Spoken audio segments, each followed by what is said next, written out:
Columbus Fire Physical Fitness Core Movements. Squats with modifications.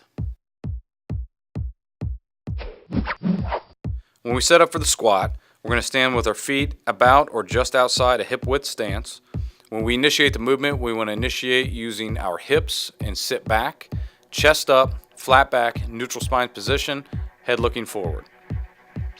We want to keep the weight on our heels and drive up as we return to the standing position after the movement is initiated. We want to sit back and down until the hip crease breaks the plane of the knees before we try to stand back up.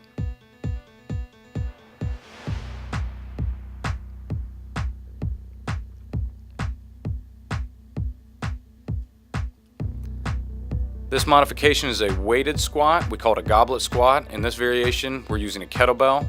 We're going to grab the kettlebell by the horns, keep the weight about chest high, close to the body. Elbows are going to be in, shoulders are still down and back. Chest up, head up, flat back, neutral spine. Initiate the movement at the hips and sit back till the hip crease breaks the plane of the knees, just like the body weight squat. Same variation, just using a dumbbell instead of a kettlebell. Keep the weight close to the chest.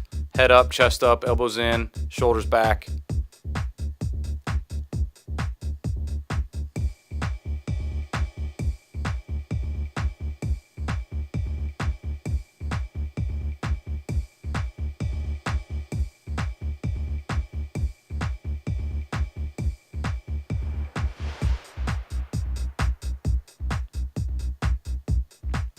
This is a variation using a sandbag. We'll call this a back squat.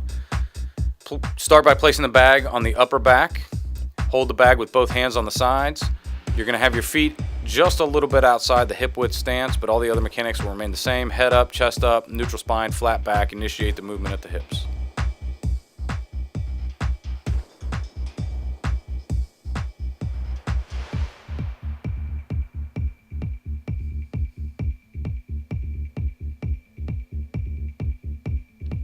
Another variation of the sandbag squat, almost like a front squat.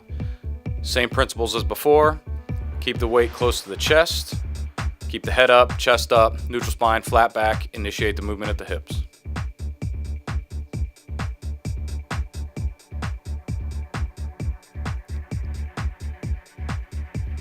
This variation is for those who have a limited range of motion.